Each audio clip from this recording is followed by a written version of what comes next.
Hello everyone, আজকে phone ঘাঁটতে ঘাঁটতে হঠাৎ আমার চোখে পড়লো এই ভিডিওটা ছিল আমার বার্থডের গিফট আনবক্সিংয়ের ভিডিও, যেটা আমি তোমাদের সাথে শেয়ার করব বলেছিলাম, কিন্তু আমি ভুলেই গিয়েছিলাম একদম।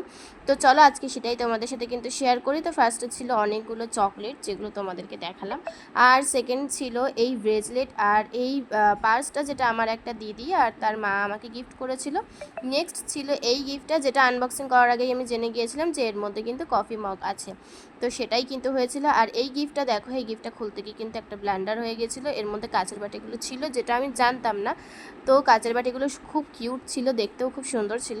তারপরে ছিল এই সুন্দর গিফটটা, যেটা দিয়েছিল আমার 3জন ফ্রেন্ড মিলে দিয়েছিল, আমাকে গিফট করেছিল। তো এর মধ্যেও ছিল খুব সুন্দর একটা ড্রেস, একটা ছিল কার্গো প্যান্ট, আই থিঙ্ক আমি উচ্চারণটা ঠিক করেছি, আর ছিল একটা সুন্দর টপ, যেটা আমি অনেকদিন ধরে নেবো ভাবছিলাম।